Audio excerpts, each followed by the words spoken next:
Salut à tous, salam alaikum. Martin Aubry disait quand il y a un flou, c'est qu'il y a forcément un loup. Et dans ce qu'il appelle Macron une réforme, c'est plus qu'un flou, c'est l'aveuglement total. Avant d'en arriver pour traiter du sujet concernant ce qu'ils appellent eux réforme et retraite, mais moi je dirais dépouillement de la retraite, il est important de remettre tout dans son contexte. Les Français en ont marre d'être cocus. Les Français en ont marre qu'on se foute de leur gueule. Les Français en ont marre que chaque fois qu'on arrive au pouvoir, on nous prétend sauver la caisse des retraites et en disant que c'était la dernière des mesures. Et ensuite, un nouveau gouvernement et une nouvelle carotte. Carotte sur carotte, ça suffit. On essaie de nous... C'est important parce que personne, je vous dis bien, même les syndicats ne l'ont pas soulevé, ce que je suis en train de vous dire. Qu'est-ce qui se passe? Je vous rappelle qu'avant, on était sur les 15 meilleures années. Voilà. Donc, on se retrouvait avec les 15 meilleures années. Ça permettait d'avoir une retraite plus importante que ce que nous avons à ce jour. Balladur, il arrive et dit hop, hop, hop, réforme des retraites. Donc, Balladur, 93. Vous voyez, c'est pas aujourd'hui. Réforme des retraites. 25 meilleures années. Ah, bah, c'est plus la même. Alors, si vous parlez à salaire constant, je veux dire, deux individus qui partent à la retraite, celui qui est parti à salaire constant, qui est parti avant la Balladur, c'est-à-dire sur les 25 meilleures années, il touchera une meilleure pension de retraite que celui qui aurait été sur les 25. Jusque là, vous me suivez. Et ensuite, on a eu chaque gouvernement qui est venu nous mettre, hop, sa carotte. On a eu aussi Sarkozy avec Fillon. Il avait tapé notamment ce qu'ils appellent dans les régimes spéciaux et puis ils avaient continué déjà à détricoter certains droits. Ensuite, on a eu Hollande avec les 42 annuités de cotisation. Lui aussi, c'était sauvé. Et qui était ministre à cette époque-là de l'économie quand Hollande nous fait sa pseudo-réforme des retraites qui devait sauver la planète? Emmanuel Macron.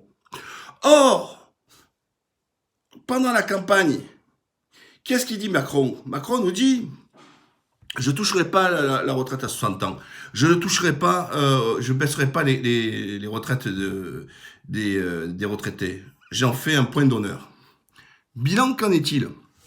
Ils nous sortent sa réforme à point, ou pour lequel, soi-disant, il dit ouais, mais moi j'ai été élu, donc j'ai la légitimité de vous mettre des saucissons, des concombres autant que je veux. Non, non, non, non, non, non, non. Je te rappelle que tu as été élu parce que tu avais la blonde en face.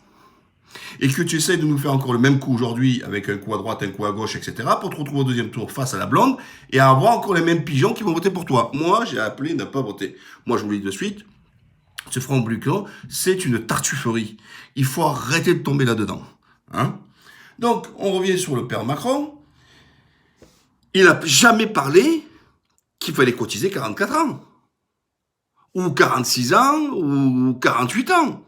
Pourquoi je vous dis ça? Il a enlevé, vous savez, avant on disait départ à l'âge de la retraite, 60 ans, 62 ans. Tous les Français connaissaient cette sémantique, tout le monde savait où on en était. Or lui, vous voyez, chaque fois il prend les Français vraiment pour des ânes, vous voyez, enfin vraiment pour des bourricots. Ils appellent ça maintenant pivot. Voilà, je pivote, tu pivotes, je pivote, il pivote, nous pivotons, etc. Mais qu'est-ce que tu pivotes là? Tu pivotes rien du tout. C'est l'âge de départ à la retraite à 64 ans, si tu veux à taux plein. Donc celui qui commence à 18 ans, eh ben il va cotiser combien? Il va cotiser combien? Celui qui commence à 20 ans, je fais notamment référence, ou alors lui il a tout fait en disant qu'il fallait citer la formation professionnelle avec l'apprentissage pour les jeunes, mais le jeune qui passe à 16 ans, qui est avec son patron jusqu'à 18 ans, il a commencé à 16 ans. Allez, même celui qui va aller, même après un BTS, il commence à faire son alternance à 18 ans. Ou alors celui qui a commencé au boulot à 20 ans. 20 ans, 64, ça fait 44 annuités de cotisation. Eh oui, mais c'est ça qu'il faut voir. Donc ça veut dire qu'il faut qu'il attende 64 ans, alors que le mec, il avait déjà 46 ans de cotisation. Ça, c'est une des carottes. Ensuite, pourquoi il veut pas nous mettre un simulateur? Pourquoi il veut pas nous mettre les choses? Parce qu'il sait que les Français vont voir la carotte. Eh oui, avec son système-là, il dit que c'est les gens qui gagnent. Mais qu'est-ce qui gagne dans ton histoire? D'autant qu'il nous l'a dit que c'est une réforme universelle, égalitaire, vous voyez le truc communiste, hein, tout le monde est égaux, hein, voilà. Mais tout le long, il nous dit, ouais, régimes spéciaux, régimes spéciaux. Mais pendant qu'il parlait des régimes spéciaux, c'était pour mettre la carotte, pour dire que vous, les autres, ils vous excitent en vous disant, oh, c'est pas bien, ils mangent. Parce que, bien sûr, en France, hélas, beaucoup, vous êtes vraiment des médiocres. Pourquoi alors? Tu crois que le mec de SNCF, il a? Ben, va travailler à la SNCF. Va travailler en erreur décalée. Pourquoi tu jalouses ta gamelle? Je comprends pas, moi, cette maladie. Dis, tant mieux pour lui. Et nous aussi, nous souhaitons avoir les mêmes choses. Escroquerie, d'ailleurs. Quand ils vous disent le SNCF, c'est déficitaire. Mais ils vous racontent pas la vérité. C'est faux.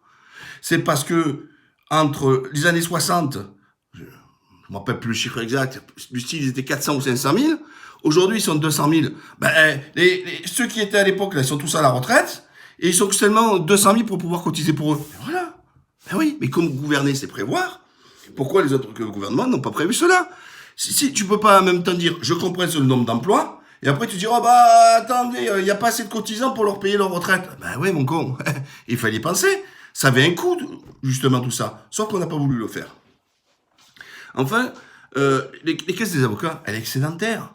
Elle est excédentaire. Les mecs, ils ont cotisé, etc. Pourquoi ils vont aller dans un nouveau système où ils vont devoir payer plus pour gagner moins? Mais voilà, mais je comprends cette colère. Comme je peux multiplier toutes les colères où les gens commencent à dire, attendez, ça fait un peu beaucoup. Mais tout ça, ça s'additionne quoi? Dans un contexte général où on se retrouve avec une perte du pouvoir d'achat. Alors, pas de pouvoir d'achat en tant que salarié. Et encore, et je parle même pas pour les retraités. Donc les futurs retraités, ce sont des cas sociaux. Parce que comment vivre? Alors ils disent, ouais, alors super, leur truc. Vous savez, c'est comme s'ils annonçaient 10 000 balles. Ouais, minimum retraite, 1000 balles. Mais avec 1000 balles, tu fais quoi? Avec 1000 balles, t'es sous le seuil de pauvreté. Avec 1000 balles, tu fais quoi? Tu fais rien du tout avec 1000 balles. 1000 euros par mois, tu fais quoi? Et donc, ils ont essayé de dire, ouais, bravo, 1000 euros. Ah, c'est top, c'est top, c'est top. Donc, dans cette réforme, ce qu'il appelle lui réforme, mais chaque fois qu'ils emploient le mot réforme, voyez-vous plutôt un mot comme sacrifice, perte de droit, perte de tout, en fait. Et j'entends, moi, des copains à droite, à gauche, ils disent, oh, les manifestants, les gravissent, oh, plein le cul, on en a marre, tout ça, etc. Oui, parce que vous êtes turbé en train de gagner. Mais toi, quand t'es propriétaire, quand t'as accès à tes propriétaires, c'est normal que t'en as rien à foutre, parce que tu sais que déjà, les 30% que tu as mis pour le crédit, quand l'autre, il y met 30% pour son soigner, c'est que toi, quand tu as fini ton crédit, de la maison, tu seras à la retraite, eh ben, tu gagnes du pouvoir d'achat, tu peux mettre de l'argent de côté, tu mets tout ça, etc. Mais oui, mais faut comprendre ceux qui gagnent le SMIC à 3 fois le SMIC. C'est pas des privilégiés, tout comme les gens de la SNCF RTP, c'est de loin des privilégiés. Alors, on a le record du CAC 40, des entreprises qui ont fait une action avec des augmentations de plus de 45%, et LVMH et compagnie, quoi. Et on dit que le privilégié, c'est celui qui est dans la gare. Les gars, à un moment donné, il faut être cohérent. Un privilégié, c'est pas un ouvrier. Un privilégié, c'est comme l'autre qui fait dodo, et qu'ils engrangent, ils engrangent.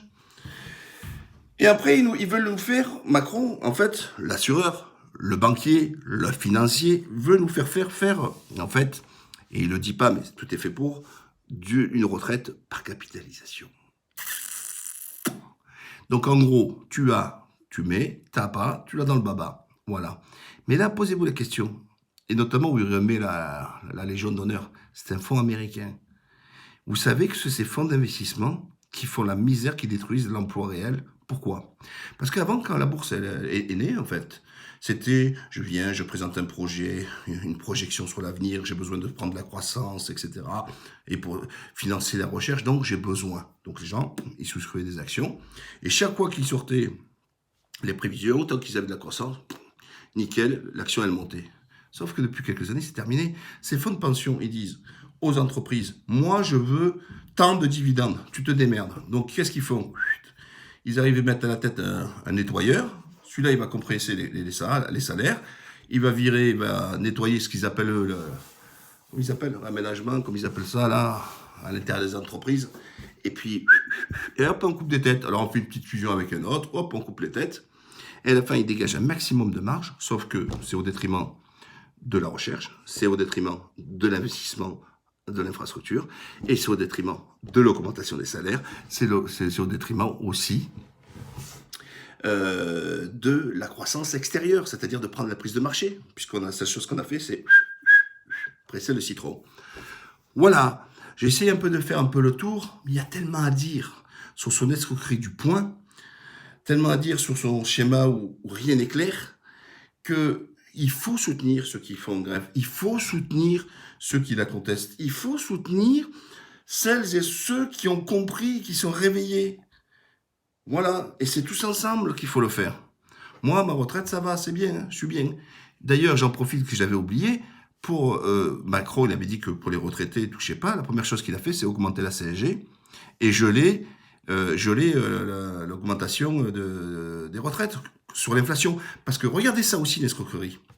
On dit, allez, c'est bon, maintenant les retraités, vous allez faire un peu de sacrifice. Et par contre, en revanche, avec la réforme, les retraites, elles suivront l'inflation. Sauf que la première chose qu'il a fait Macron, c'est bam, il a supprimé la règle. Bam, et hop, dans le baba. Donc ça veut dire que c'est l'État menteur. Alors que lui, il était dans l'ancien gouvernement qui avait cette promesse. Donc quand on a Macron menteur, pourquoi? Moi, je le répète, je répéterai tout le temps, je suis pour créer le délit de mensonge d'État. C'est-à-dire que quand tu es au pouvoir, tu mens aux Français, tu dois te prendre 10 piges, hein, en cabane. C'est une forme d'escroquerie. C'est pas un mensonge, c'est une forme d'escroquerie. C'est on dit, attendez, vous faites les efforts là, mais après ça va aller bien. Alors, quand c'est la gauche qui est au pouvoir ou la droite, hein, chacun vont dire, ah ben c'était pas nous, c'était les autres. Et non, c'est pas nous, c'est les autres. Mais là, Macron, tu étais en plus le ministre de l'économie. Donc à partir du moment où tu es le ministre de l'économie et tu as engagé l'État au nom du gouvernement sur cette mesure, pourquoi, quand tu arrives au pouvoir, tu mens, tu fais tout le contraire de ce que tu avais promis avant. Donc on peut pas faire confiance à un menteur. Et c'est ça qu'il faut lui mettre à la tête à Macron. Macron, tu as menti aux Français. Macron, tu as triché. Et donc c'est pour cela que les Français ne doivent pas lâcher, parce que tu ne mérites pas notre confiance. Un menteur un jour, menteur toujours.